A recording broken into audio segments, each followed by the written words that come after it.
Steve Dotto here. How the heck you doing this fine day? Me? I'm pretty busy because I'm launching a new webinar later this week. And I realize that I haven't spent much time talking about webinars on the channel, and I love webinars. I think that they are just the outstanding tool for online marketing and communications. So we're actually going to spend a lot of time talking about webinars in this coming year. But this is kind of the first foray into it. So I'm delivering a webinar later this week, and I thought, why don't we take a look at the process of building that webinar? We're not going to spend too much time talking about the marketing and that, but the actual software that I'm going to be using and how you prepare to deliver the webinar itself. So we're going to be looking at building a webinar today on Dotto Tech.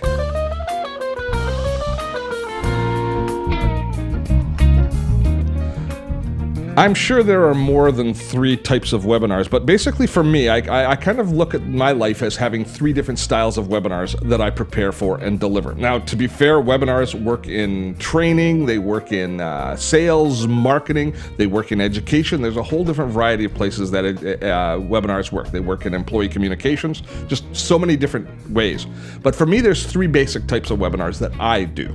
One of them is community and list building. It's basically introducing my product to new people. So that's one style of webinar where I put out a whole bunch of information and just try and entice new people to join our community, basically building my list. The second type of webinar is informational. It's for my community, and it's designed to keep them engaged and to give something back to the community. It's full of education, and it's just basically a tutorial like this one coming up is going to be on how you choose a good webinar platform.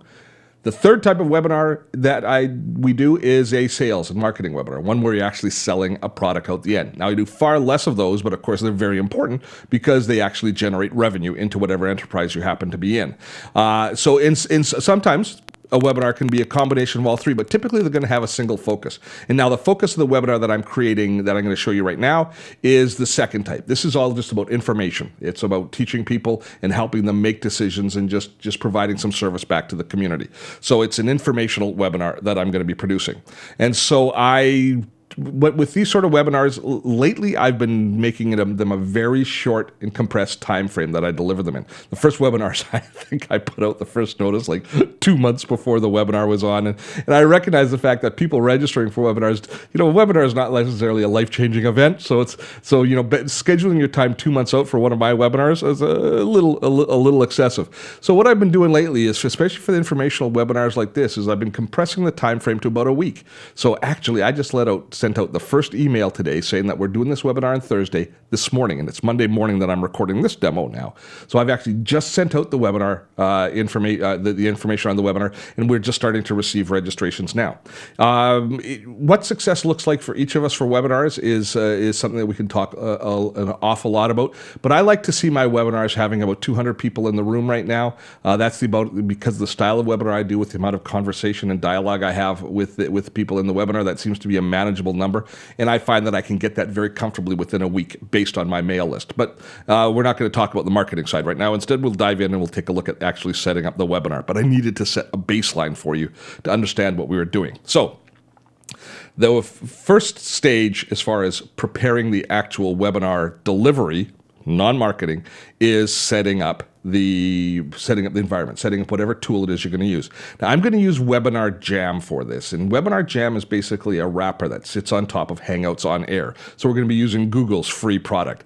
It's a very inexpensive product compared to products like a GoToWebinar, but with every package that you choose, there are some limitations. There's no perfect webinar package out there. There's compromises in each and every one, and even the best performing ones are going to have issues, and sometimes they just aren't going to work for us. That's the nature of webinars, is there are going to be hiccups on the road as we journey on as we make our way down the webinar highway. So you just have to accept that and just kind of plunge ahead and keep moving forward. So I'm going to use WebinarJam to show you this because I just want to show you the setup in the interface. So when you start on a webinar, now there is always going to be a little bit of crossover. In the fact that with every webinar that you do, as you're preparing the system, you've got a certain amount of marketing stuff that you have to put in place in the actual setup. So I'll talk about that as we go along. So instead of starting a new one, I'm just going to take the existing webinar that we're promoting right now. It's a single It's a one-off webinar that I'm going to be delivering, but regardless of what type of webinar you're going to do, in WebinarJam at least, this is the interface that you start with. And you're always going to start with some sort of a management console, just like this in every webinar package. But if we look down here at the left at the tabs, this basically will walk us through each of the steps that we're going to have to go through to create our webinar. They have a tutorial at the beginning. We set our general settings, which are our name, the title of the webinar, etc., and who are the presenters. Now, in WebinarJam, because it uses Hangout on Air, all of the presenters have to use their Google accounts, like their Gmail account, in order to register. The cool thing about WebinarJam is participants don't need to be a member of Google. They don't have to be part of the Google community so that any email address at all can register and they can participate. So they don't have to use their Google account. That's different from a normal Hangout on Air. It's one of the benefits of using a package like this over a normal Hangout on Air is that people that are not in, they don't have to use their Google Plus identity in order to sign in. So you set it up, and you can set up for multiple presenters. I think you can set up to 10 presenters, and these are people that are actually going to be broadcasting and presenting to the audience. So you set all of this up in the very first tab. The first place you spend a lot of time is in the registration area, and this is where you set up your registration fields and your form or your landing page where people come to register. Now you can build your own and then basically wire it back into this system here, but that's a lot of work. I've done it before. It works quite well. It gives you a little more control over the look of your landing page, but I'm not sure how much how much value it represents when you're doing like regular ongoing webinars. So choosing and finding which page you like here, and then kind of using it and reusing it. That's a page there that I use actually an awful lot. For this one here, though, I chose a different page, and all you do is you select the page, and then you load the template. If you're going to use your custom one there, this is the one I just chose, the basic one. And then once you load your template, it gives you the fields that are available in that template, including, of course, the title. You can also display your own custom video, which can be a link to, say, a YouTube video. I often do that. I didn't do that in this particular one. And then you basically write your copy, which is just letting people know what to expect. It's better to have less people in a webinar who are there because they want to be than to fool people into coming that don't want to be there. So be really clear about the objectives of the webinar and what they're going to get. You want happy people in your webinar. So this is an opportunity for you to describe exactly what's going to happen with the webinar and then decide whether you're going to have a 1 or a 2-step registration process. If you are gathering the people's email addresses and putting them on your own email list, you're going to want to choose a 2-step registration process. And there is a way to set hooks up between this software and your own email, your autoresponder software. I'm using Infusionsoft now, but I did it with Aweber. You can do it with MailChimp. You can set it all up. I don't want to do that. I'm not going to use this as list building per se, so I'm just going to go a single-step registration, mainly because I've marketed this webinar only to my mail list, basically. So it's already people that are part of the community, so I don't really need to be opting new people in. I'm using it to service my community. Remember I said it was informational, so I'm not really concerned about adding to my mail list at this particular point. I will mention during the webinar, if you're not on the mail list, I'll do a call to action there, but I'm not going to worry about it right here. Once you set all of this in place, you can click on preview, which will show you a preview of, oops, that's not the preview. Let me just click on preview. There it is, which will launch a new window here, a new browser window, and it will show you what the landing page looks like. And as I say, they're quite customizable. You can create your own, but here it is, nice and simple. I just try and give the basic information and then capture the information here. Now, if I had multiple times of my webinar, like you could set up one webinar and then deliver it several times. I do that if I'm launching a product and selling something, not necessarily as often with the informational webinars. There would then be a drop-down menu right here where people could choose which of the webinars they're going to attend. When they click on register now, what happens is the software takes over, and here's the actual registration. Let me just update it. So I sent out an email this morning to my mail list, and we've got just south of 200 people now registered, which is for me a great number. I like to see somewhere around 200 people in the room. If I get more than about 300 people in any one of these types of webinars, there's too much conversation for me to keep up with and too many questions for me to really feel like I've serviced the community quite well. And if there's less than 100 people, it's just you just like to have more than 100, don't we? So I aim for like between 1 and 200 people. Typically, you can have about a 50% show up rate. But because I've compressed the schedule so much, because I'm just sending out the notice of the webinar today, Monday, the webinar is going to be delivered on Thursday. I'll send out a second notice in my newsletter. We have a very high show up rate because it's top of mind. People are looking at their schedule. They're not having to plan way out. So they're not as many people are dropping dropping off. So this is so that's the registration process, which you have to go through. All the webinar packages will have something similar to this, and you have to make sure they all can dive and create a connection back to your own personal email software, your own autoresponder CRM. Once you've done this, they've got it set up so you can pay to register. I don't know if you're selling, if you've got a course where you're actually, or you have something they're actually charging people to register for your webinar, good on you. I haven't seen anybody doing it too successfully yet, but you have the option. One of the most important stages in setting up the webinar and actually getting ready to prepare it, to deliver it, is this, which is your notifications. And this is where you send out emails to thank people for registering and to give them additional details so that they know where to click to come in. And then you send out a last-minute email here, which is a reminder just before, like 20 minutes before the webinar starts, saying don't forget to come to it. And then you can also set up a series of webinar notifications. Since this is an informational email, and I'm still finishing off the content, I haven't actually written it yet, but I will only send out one follow-up email with any resources that I talk about during this webinar. If this was a sales-based webinar, I would probably set up a whole string of maybe 3 to 5 emails out over 2 weeks, reminding people, giving them a little bit more value, but also reminding them that whatever it is I'm selling is available. So that's a marketing question that you do, but you can set this all up right within here. Now, if you choose to, you could also set this up in your email autoresponder. It's a choice of where you're going to do it, but you have the option to do it here, which is terrific, especially if you're just starting out and you don't have a really good handle on your email list and all of that sort of stuff. So this way you can always reach out back to the people that are registering.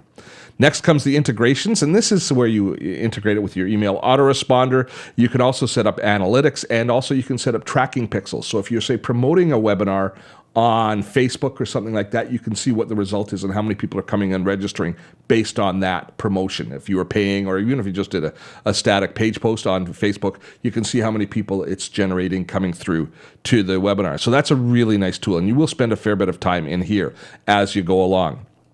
You set up a little bit of a thank you page, or you can do a thank you video for people who have registered. They have countdown timers. All of these tools many of the tools, especially built up around Hangouts on Air, are very much internet marketing focused. So they try and create some sense of urgency, and they try and have a countdown timer and maybe a seat counter and stuff like that, so that you can create a little bit more urgency for people to sign up. So you've got the ability, and the nice thing is when people do visit the webinar page early, it tells you how long, the countdown timer tells you how long it is until the webinar launches.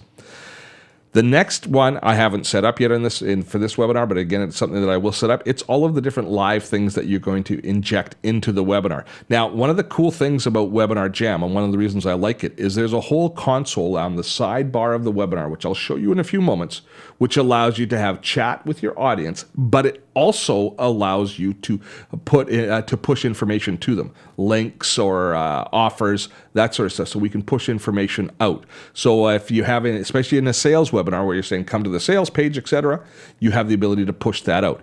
You also have the ability to pre-configure polls, where you can set up a poll, ask a poll question, and get some answers. And I encourage people to do that all the time, because that really gets your audience engaged with the webinar, and it also gives us some valuable intel.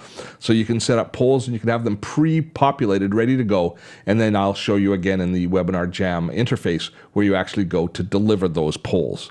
You can choose whether or not you want to have a replay, and this is kind of cool. One of the strengths of Hangouts on Air is as soon as you start recording, it's recording everything to YouTube. So you've got a replay potential set up right out of the gate. Now you can choose to have the recorded webinar made private so that nobody can see it, or to make it public if you want other people to see it. So you can choose here whether you want to send out in your replay, in your follow-up emails, links to allow people to watch the replay. And this is quite powerful. I think this is, all of the webinars that I've delivered, I've had a very good turnout to the webinars themselves, but the couple of weeks following the webinar, the people who missed it and weren't able to participate, or maybe they had a technical problem in the middle of the webinar and had to leave, or life came up and they had to leave, they've come back and watched the replay. So I know that I've gotten a lot of extra traction out of the webinars by allowing replays. You can also pre-record a canned webinar and deliver that as well. And one of the things that actually in the live area, I didn't mention, in the live area, where you can also load in pre-recorded video, which allows you to create something called a hybrid webinar. Not going to go into it in too much detail right now, but it's something that I'm a big fan of. It's when you deliver a webinar, but you have pre-recorded segments that help you stay on track as far as time and content. And also can be an insurance policy if you happen to have some issues. Like sometimes I had a cold. I remember once I pre-recorded the webinar just in case my throat gave out because I was giving a whole series of webinars over a couple of days and I wasn't feeling too healthy. Didn't end up needing it, but it was a good insurance policy. So anyways, you can enable pre-recorded videos and they can be delivered from Amazon or from YouTube, so you can, and the administrator in the webinar can actually choose when those play. The actual playback on the user side, on the visitor side, is awesome on if they're watching it on their web browser, but if they're watching it on mobile devices, it can be a little spotty, so that's something that you have to pay attention to. Going back through the replay link, at any rate, so you can set up all the replays, and you can also choose if you've been pushing those live offers through, say, and come to my page if you want to purchase this, you can also time those to be delivered at that time within the software here as well. And then finally, the miscellaneous is basically, I think it's just them, yeah, they basically add their affiliate link for WebinarJam to it. And then once you've done all of this, you click on Publish the Webinar.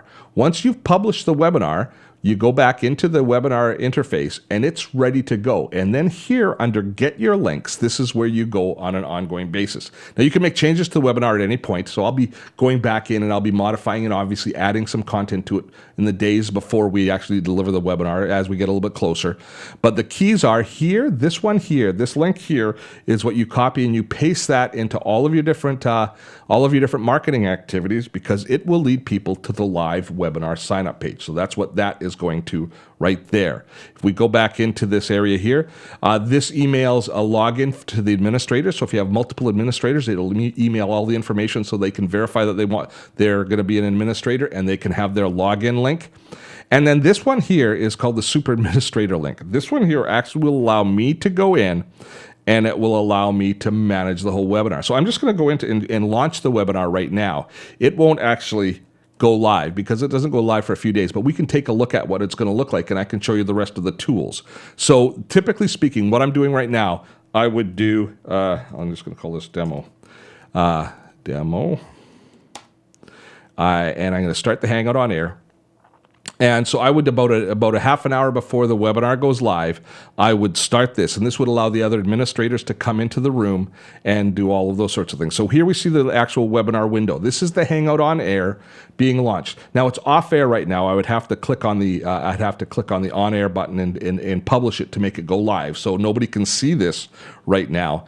But the key that I wanted to show you is this one right here, which is the WebinarJam.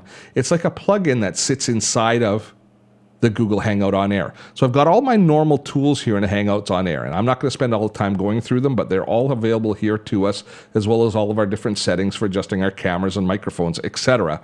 But this here is the little bit of magic that I think that WebinarJam has. It allows me to set up a chat area, which allows people to be having conversations through the entire webinar, which I think is a big part of the webinar.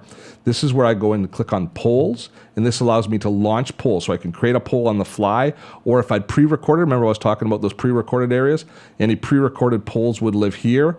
I can see a list of attendees, which gives you a count of how many people are in the room, and you can see how you're doing, and so you have a count of all the attendees. And as an administrator, you can do things. If somebody's being abusive, you can block them or kick them out of the webinar. You can private message back and forth if somebody asks you some information that you don't want to share with the entire group. You've got that information, that ability there. The pop-ins allows you to display those different offers. So when you click on display the offer, it appears in everybody else's sidebar down here in the white area. And then finally, if I had any videos loaded in, I would be able to display the videos from here as well. So this sidebar here in WebinarJam gives us basically access to all of the things that we've set before. And it turns the Google Hangout on Air into a nice, truly interactive experience.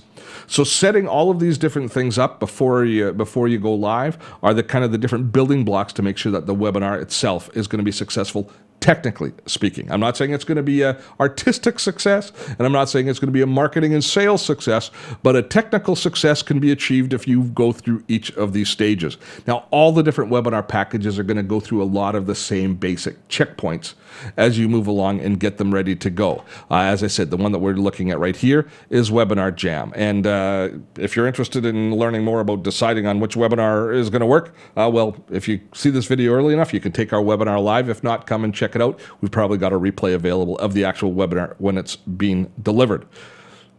I think that's everything that I wanted to talk about today. Yeah, and that's how you produce a webinar. It's pretty straightforward, pretty simple. A lot of things to think about as you go along. But if you go through the process, the nice thing about the registration process and the setup process is step by step. It kind of guides you through each thing. And if you stop and pause and think about what each dialog box is asking you to do, those are the building blocks that's going to deliver a successful webinar for you. I hope you found today's video to be useful. I know that I did. It reminded me how much work I still have to do to get ready to deliver this webinar.